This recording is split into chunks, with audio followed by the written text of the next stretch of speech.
Friends, take channel आज के ज्ञान में एक बार फिर आपका स्वागत है। गर्मियों का मौसम है, आप में से कई लोग एयर कंडीशनर परचेज करने की सोच रहे होंगे। तो जब हम एयर कंडीशनर परचेज करने मार्केट में जाते हैं और जब भी हम किसी शॉप पर जाते हैं तो वो तो अपना वही प्रोडक्ट सजेस्ट करते हैं जिसमें उनको मार्जिन ज्यादा होता है, लेकिन कई उसके अलावा भी और भी कई सवाल हमारे दिमाग में होते हैं कि यार कितने टन का एसी लेना चाहिए। आजकल इन्वर्टर एसी भी बहुत चल रहे हैं, तो इन्वर्टर एसी का क्या बेनिफिट्स हैं। इसके अलावा 5 स्टार रेटिंग ले, 3 स्टार ले तो उसमें वाटर्स का कैलकुलेशन कितना होता है, विंडो ले या स्प्लिट ले, तो ये बहुत सारे सवाल होते हैं। तो अगर आप भी एयर कंडीशनर परचेज करने जा रहे हैं और आपके भी दिमाग में सारे सवाल हैं, तो इस वीडियो में मैं आपको इन सभी सवालों का जवाब देने वाला हूं। आजकल मार्केट में दो तरह के एसी चल रहे हैं। पहला है नॉर्मल एसी, दूसरा है इन्वर्टर एसी। ये वो इन्वर्टर नहीं है जो आप बैटरी के साथ में पावर बैकअप के लिए यूज करते हैं। ये इन्वर्टर एक्चुअली एक टेक्नोलॉजी का नाम है। जब सपोज कि अगर मैंने इस रूम के अंदर एक टन का एसी लगा रखा है और मैं उसमें जब 22 डिग्री सेल्सियस का टेम्परेचर सेट कर देता हूं, तो जो नॉर्मल एसी होता है वो ऑन होते ही वो अपने 100% के साथ में काम करता है। और इसी वजह से आपने कई बार देखा होगा कि जब भी हम नॉर्मल एसी ऑन करते हैं तो घरों में कई बार लाइट भी डिम हो जाती है, वो उसी रीजन से होती है। वो जैसे ही वो ऑन होता है अपने 100% पे काम करता है और हमें बहुत अच्छी हवा ठंडी बहुत जल्दी मिल जाती है।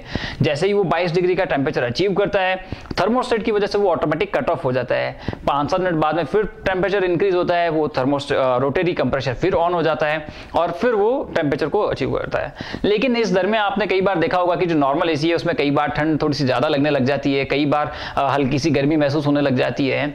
वही जो इन्वर्टर एसी है उसकी वर्किंग में क्या होता है दोस्तों कि इन्वर्टर एसी जब भी काम करता है तो वो कभी भी 100% पे काम नहीं करता है। कि अगर आपने 22 डिग्री का टेम्परेचर सेट किया है तो वो 70 से 80% एफिशिएंसी के साथ में ही काम करता है। और इस के साथ में ही जब वो 22 डिग्री का टेम्परेचर अचीव कर लेता है तो वो ऑफ बिल्कुल भी नहीं होता है। वो फिर 30 से 40% या वो उतनी ही एफिशिएंसी के साथ में काम करता है जो उसको उस टेम्परेचर को मेंटेन रखे। तो ये कुछ इन्वर्टर एसी की वर्किंग होती है। लेकिन अगर हम बेसिक डिफरेंस की बात करें कि एक इन्वर्टर एसी और नॉर्मल एसी में बेसिक डिफरेंस क्या है, तो इन्वर्टर एसी जहां एक नॉइज थोड़ी सी कम होती है, नॉर्मल एसी में थोड़ी सी नॉइज ज्यादा होती है। साथ ही साथ सबसे इंपॉर्टेंट बात जो है वो उसके इलेक्ट्रिसिटी कंजप्शन की। तो इन्वर्टर एसी में क्योंकि बार बार जो कंप्रेसर होता है वो ऑन ऑफ नहीं होता है, तो उसका electricity consumption compare to normal AC थोड़ा सा कम होता है। हालांकि वो बात अलग है कि इन्वर्टर एसी का प्राइस भी थोड़ा सा नॉर्मल एसी से ज्यादा होता है, लेकिन आजकल उतना भी बहुत बड़ा गैप नहीं रहा। लेकिन अगर मैं आज के 5 साल पहले बात करूं तो बहुत ज्यादा डिफरेंस होता था, लगभग 30 से 40% ज्यादा प्राइस होती थी, लेकिन आजकल इतना ज्यादा गैप नहीं है। तो ये था दोस्तों नॉर्मल और इन्वर्टर एसी का। अब हम बात करते हैं कि जब हमने मॉडल सेलेक्ट कर लिया कि हमें नॉर्मल चाहिए या इन्वर्टर चाहिए, तो अब बात आती है कि भाई कितने टन का लें। अब ऑब्वियस सी बात है कि यहाँ टन वजन को तो इंडिकेट करता नहीं है कि भाई हमें 1 टन वजन का चाहिए, हमें 2 टन वजन का चाहिए। यहाँ जो टन वर्ड है ये इसके पीछे बहुत ही सिंपल सा फंडा है। 1 टन का अगर हम एसी यूज करते हैं तो 1 टन के एयर कंडीशनर से हमें उतनी ही कूलिंग मिलेगी जितनी उस रूम के अंदर अगर हम 1 टन बर्फ रख दें। तो ये इसका सिंपल सा फंडा है। अब अगर मैं और ज्यादा टेक्निकली बात करूं तो 1 टन एसी का मतलब होता है 12,000 BTU पर आवर। BTU का मतलब होता है British thermal unit per hour. अब ब्रिटिश थर्मल यूनिट में क्या होता है कि 1 पाउंड पानी को 1 डिग्री फ़ारेनहाइट गर्म करने में जितनी हीट चाहिए होती है वो होती है BTU, ब्रिटिश थर्मल यूनिट। अब हम बात करते हैं कि एसी का वाटर्स में कंजप्शन कितना होता है।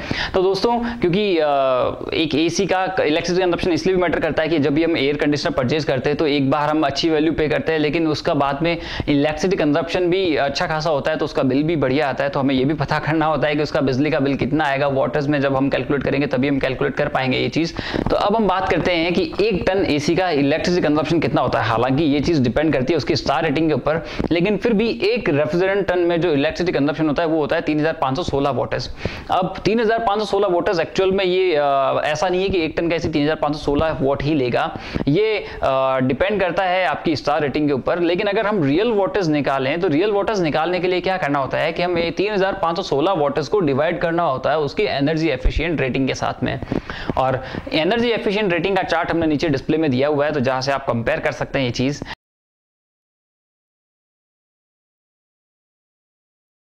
और एनर्जी एफिशिएंट रेटिंग के साथ में अगर हम जैसे 1 टन 5 स्टार एसी है और उसको अगर हम इलेक्ट्रिसिटी कंजप्शन निकाले तो उसका आता है 1000 वॉट। इसी तरह अगर 2 टन 5 स्टार एसी है तो उसका 2000 वॉट, 3 टन 5 स्टार एसी है तो 3000 वॉट।